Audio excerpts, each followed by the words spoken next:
ಬೇಕು ಬೇಕೇ ಬೇಕು. ಕಾರ್ಮಿಕರ ದುಡ್ಡು ತಾಳಿರ್ತಕ್ಕಂಥ ಗುತ್ತಿಗೆದಾರರಿಗೆ, ಕಾರ್ಮಿಕರ ದುಡ್ಡು ತಗೊಂಡಿರ್ತಕ್ಕಂಥ ಗುತ್ತಿಗೆದಾರನಿಗೆ, ಬಡ ಕುಟುಂಬಗಳನ್ನ ಸತಾಯಿಸ್ತಕ್ಕಂಥ ಗುತ್ತಿಗೆದಾರನಿಗೆ ಸಂಬಳ ಬೇಕು ಬೇಕೇ ಬೇಕು. ಸಂಬಳ ಬೇಕು ಬೇಕೇ ಬೇಕು. ಸಂಬಳ ಬೇಕು ಬೇಕೇ ಬೇಕು. ಸಂಬಳ ಬೇಕು ಬೇಕೇ ಬೇಕು. ಗುತ್ತಿಗೆದಾರನಿಗೆ, ನೀರುಗಂಟಿ ನೌಕರಿಗೆ ವೇತನ ಕೊಡದ ಗುತ್ತಿಗೆದಾರರಿಗೆ, ನೀರುಗಂಟಿ ವೇತನ ಕೊಡದ ಗುತ್ತಿಗೆದಾರನಿಗೆ, ನೀರುಗಂಟಿ ನೌಕರಿಗೆ ಹಣವನ್ನು ಕೊಡದ ನೌಕರರಿಗೆ, ನೀರುಗಂಟಿಗೆ ಸಂಬಳ ಕೊಡದ ಗುತ್ತಿಗೆದಾರನಿಗೆ, ಕೆಲಸವನ್ನು ಮಾಡಿಸಿಕೊಂಡು ಸಂಬಳ ಕೊಡೋದಿಲ್ಲ ಅಂತ ಹೇಳ್ತಾ ಅಧಿಕಾರಿಗಳಿಗೆ ಬೇಕೇ ಬೇಕು.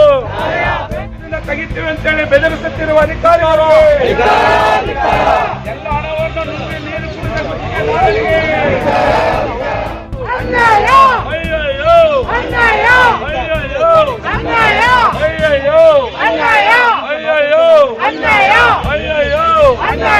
ಸುಮಾರು 4-5 ತಿಂಗಳಿಂದ ಲಷ್ಕರಿಗೆ ಸಂಬಳ ಕೊಡದ ಗುತ್ತಿಗೆದಾರ ಅಧಿಕಾರಿಗಳಿಗೆ ಬೇಕೇ ಬೇಕು.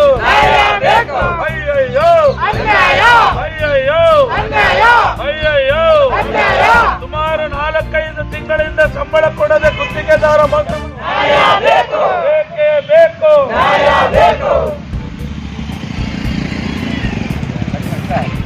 ಬೇಕು. ಜೀತದ ಆಳುತ್ತಾರ ಕೆಲಸ ಮಾಡಿಕೊಳ್ಳುತ್ತಿರುವ ನೀರಾವರಿ ಇಲಾಖೆ ಅಧಿಕಾರಿಗಳಿಗೆ, ಜೀತದ ಆಳುತ್ತಾರ ನೀರಾವರಿ ಕೆಲಸವನ್ನು ಮಾಡಿಸಿಕೊಳ್ಳುತ್ತಿರುವ ಅಧಿಕಾರಿಗಳಿಗೆ, ಸಂಬಳ ಕೊಡದೆ ಅವರನ್ನು ಬೀದಿ ಪಾಲು ಮಾಡಿದ ನೀರಾವರಿ ಅಧಿಕಾರಿ ಗುತ್ತಿಗೆದಾರನಿಗೆ ಬೇಕೇ ಬೇಕು. ಬೇಕೇ ಬೇಕು. ಬೇಕೇ ಬೇಕು. ಒಂದು ಸಂಬಳ ಕೇಳಿದ್ರೆ ಒಂದು 6,000 ಹಾಕಿನ, ಒಂದು 5,000 ಹಾಕಿನ, ಒಂದು 3,000 ಹಾಕ್ತಾರೆ.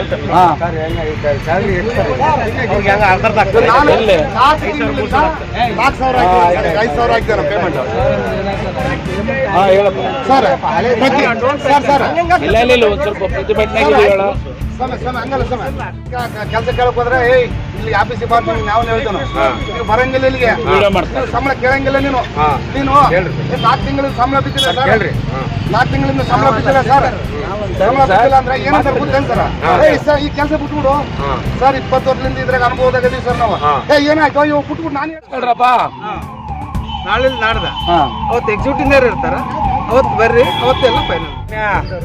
ನೀರಾವರಿ ಸಚಿವರು, ಜಲಸಂಪನ್ಮೂಲ ಸಚಿವರು, ರಾಜ್ಯದ ಉಪಮುಖ್ಯಮಂತ್ರಿಗಳು, ವಿಶೇಷವಾಗಿ ಬಳ್ಳಾರಿ ಜಿಲ್ಲೆ ಕೂಡ ಉಸ್ತುವಾರಿ ಸಚಿವರಾಗಿ ಕಾರ್ಯನಿರ್ವಹಿಸಿದರು DK ಶಿವಕುಮಾರ್ ಸಾಹೇಬ್ರೆ, ನಿಮ್ಮ ಸರ್ಕಾರ ನಿಜವಾಗ್ಲೂ ರೈತರ ಪರವಾಗಿದ್ರೆ, ರೈತರು ಇವಾಗ ಏನಾದರೂ ಒಂದು ಹೊಲದಲ್ಲಿ ಬೆಳೆ ಬೆಳಿಬೇಕಂದ್ರೆ ಇಂಥ ಲಷ್ಕರ್ಗಳು, ಗ್ಯಾಂಗ್ ಮ್ಯಾನ್ಗಳೇ ಕಾರಣ. ನಮ್ಮ ಸರ್ಕಾರಕ್ಕೆ ಯೋಗ್ಯತೆಗೆ ಪರ್ಮನೆಂಟ್ ನೌಕರಿಗಳನ್ನ ತಗೊಳಕ್ ಆಗ್ತಾ ಇಲ್ಲ. ಆದ್ರೆ 20 ವರ್ಷದಿಂದ ಗುತ್ತಿಗೆ ಆಧಾರದ ಮೇಲೆ ಇವರೆಲ್ಲ ದುಡಿತಾ ಇದಾರೆ ರೈತರ ಪರವಾಗಿ. ಇಂಥವ್ರಿಗೆ ನೀವು ಸಮಯಕ್ಕೆ ಸರಿಯಾಗಿ ಸಂಬಳ ಆಗ್ತದ್ರೆ ಹೆಂಗ್ರಿ ಸ್ವಾಮಿ? ನಿಮ್ಮ ಯೋಗ್ಯತೆಗಂತೂ ಪರ್ಮನೆಂಟ್ ನೌಕರಿಗಳನ್ನ ಎಂಪ್ಲಾಯ್ಸ್ ತಗೊಳಕ್ ಆಗ್ತಾ ಇಲ್ಲ. ಇಲ್ಲ ಹೆಸರಿಗೆ ಮಾತ್ರ ಕಾನೂನು ಹೇಳ್ತಾ ಇದಾರೆ ಸಮಾನ ಕೆಲಸಕ್ಕೆ ಸಮಾನ ವೇತನ ಅಂತ. ಎಲ್ಲಿದೆ ಸಮಯ ಕೇಳ್ರಿ. 18,000 ರೂಪಾಯಿ ಕೊಡ್ಬೇಕಾದಲ್ಲಿ 11,000 ರೂಪಾಯಿ ಕೊಡ್ತಾ ಇದಾರೆ. 4 ತಿಂಗಳಾದ್ರೂ ಕೂಡ ಇವರಿಗೆ PF ಇಲ್ಲ, ಏನಿಲ್ಲ, ಸಂಬಳನೂ ಇಲ್ಲ. ಸಂಬಂಧಪಟ್ಟ ಅಂದ್ರೆ ಇವಾಗ ಇಲ್ಲಿ ಇನ್ನೂ ಒಂದು ಸಮಸ್ಯೆ ಏನಪ್ಪಾ ಅಂದ್ರೆ, ಗ್ಯಾಂಗ್ ಮ್ಯಾನ್ಗಳಿಗೆ ನೀರಿದ್ದಾಗ ಮಾತ್ರ ಕಳೆದ ಸಂಬಳ ತಗೊಂತಾರಂತೆ, ನೀರಿಲ್ಲ ಇದ್ದಾಗ ಇವ್ರನ್ನ ಕೆಲಸದಿಂದ ತೆಗೆದಾಕ್ತಾರಂತೆ. ಇದು ಯಾವ ನ್ಯಾಯ ಸ್ವಾಮಿ? ಇದು ಯಾವ ನ್ಯಾಯ? ಗುತ್ತಿಗೆ ಆಧಾರದ ಮೇಲೆ 20 ವರ್ಷ ದುಡಿತಾ ಇದಾರ.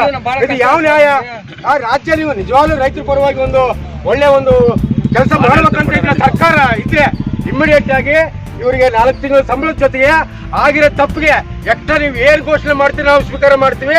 ನಿಜವಾಗ್ಲೂ ಅನ್ಯಾಯ ಐತಂತ ಮನಗಂಡು ಇವ್ರು ಎಕ್ಸ್ಟ್ರಾ ಬೋನಸ್ ರೂಪದಾಗ ಇನ್ನೂ 4 ತಿಂಗಳ ಸಂಬಳ ಜಾಸ್ತಿ ಕೊಡ್ಬೇಕಂತೇಳಿ ನಮ್ಮ ಕನ್ನಡ ಪರ ಸಂಘಟನೆ ಅವ್ರನ್ನ ಲಷ್ಕರ್ಗಳನ್ನ ಈ ಸರ್ಕಾರ ಅವ್ರಿಗೆ ಶಾಶ್ವತವಾಗಿ ಹುದ್ದೆ ಕೊಡಕ್ಕೆ ಯೋಗ್ಯತೆ ಇಲ್ಲದಂತ ಹಿಂದೆ ಆಳಿರೋ ಸರ್ಕಾರ ಆಗಿರ್ಬೋದು, ಈಗ ಆಳ್ತಾ ಇರೋ ಸರ್ಕಾರಗಳಾಗಿರ್ಬೋದು, ಅವ್ರಿಗೆ ಶಾಶ್ವತ ಉದ್ಯೋಗ ಕೂಡ ಕೊಟ್ಟಿಲ್ಲ. ಅವರಿಗೆ ಸರಿಯಾದ ರೀತಿಯಿಂದ ಕನಿಷ್ಠ ವೇತನ ಮತ್ತು ಗರಿಷ್ಠ ವೇತನ ಕಾರ್ಮಿಕ ಕಾಯ್ದೆ ಕೆಳಗಡೆ ಅವರಿಗೆ ಸರಿಯಾದ ವೇತನ ಕೂಡ ಕೊಟ್ಟಿಲ್ಲ. ಆಮೇಲೆ ಅವರಿಗೆ PF ಕೂಡ ಕೊಟ್ಟಿಲ್ಲ. ಒಂದು ESI ಸ್ಪೆಷಾಲಿಟಿ ಕೂಡ ಇಲ್ಲ. ಇಂಥದ್ರಲ್ಲಿ ಇವರು ಗುತ್ತಿಗೆದಾರ ಅಧಿಕಾರಿಗಳು ಮತ್ತು ಗುತ್ತಿಗೆದಾರ ಒಳ ಸಾಮೇಲ್ ಮಾಡಿಕೊಂಡು ಉನ್ನತ ಅಧಿಕಾರಿಗಳು ಮತ್ತು ಇವರೇನು ಅಧಿಕಾರಿಗಳು ಮತ್ತು ಗುತ್ತಿಗೆದಾರ ಇದ್ದಾರೆ ಇವರೆಲ್ಲರೂ ಸೇರಿಬಿಟ್ಟು 20 ವರ್ಷಗಳಿಂದ ಈ ಲಷ್ಕರ್ಗಳಿಗೆ ವಂಚನೆ ಮಾಡ್ತಾ ಬಂದಿದ್ದಾರೆ. ಅವರಿಗೆ 4 ತಿಂಗಳಿಂದ ಸಂಬಳ ಕೊಟ್ಟಿಲ್ಲ, ಅವರಿಗೆ ಸೌಲಭ್ಯಗಳು ಅಭ್ಯಂತರ ಪರವಾಗಿ ಇಲ್ಲಿ ಬಂದಿದ್ದು ನಾನು ಮತ್ತು ನಮ್ಮ ಟಿ ಎ ಅವರು. ಇವರು ಕಾರ್ಮಿಕರ ಸಂಬಳದ ಬಗ್ಗೆ ಮತ್ತು ಟೆಂಡರ್ ಬಗ್ಗೆ 18ನೇ ತಾರೀಕಿಗೂ ಸಭೆ ಕರೆದಾರೆ 3 ಗಂಟೆಗೆ. ಅವತ್ತಿನ ದಿವಸ ನಾವೆಲ್ಲ ಕುಂತು ಫೈನಲ್ ಮಾಡಿ ಅವ್ರದ್ದು ಏನು ಸಮಸ್ಯೆ ಐತೆ ಬಗೆಹರಿಸಿ. ಓಕೆ ಅಲ್ಲ ಸರಿ ತಿಂತಡಿ ಹಾಂ ಓಕೆ ಹಾಂ ಆಯ್ತು.